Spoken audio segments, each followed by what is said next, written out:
So when you're negotiating conservatorship, there's a couple things you need to know. First of all, 99% of the parents in Texas are going to have the title of joint managing conservatorship. So you should expect that to be the way that your case works out as it relates to children. That's just a title, and in and of itself it's not that important, so I wouldn't get too hung up on it. When you're dealing with children, the most important thing to most people is what they call custody.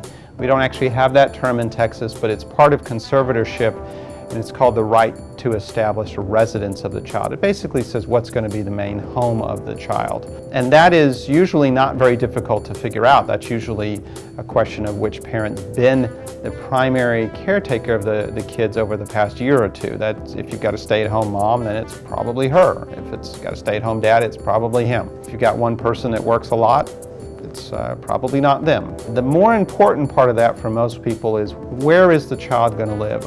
If a parent wants to move the kid out to Seattle from Houston, that's more important than anything, because if that really does happen, there's really no chance of the parent who stays behind in Houston of being a meaningful part of that child's life. So I would focus on what's called the domicile restriction, which is the restricted area in which the child can live, even though the parent can choose where they live. So you want to make that as narrow as possible. If you're the one who doesn't have custody, you want to make that as broad as possible to give yourself as many options if you're a custodial or primary parent.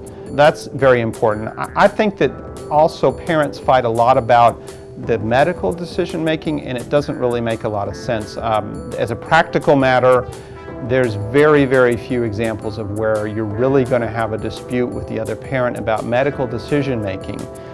It's just not, as it breaks down, really going to be a problem that much going forward. Same thing with educational decision making. I just don't see as a practical matter in my 20 years of practice that the parents really have disagreements about the educational decisions of a child. They're going to go, kid's going to go to the local public school unless one of the parents volunteers to pay for private school.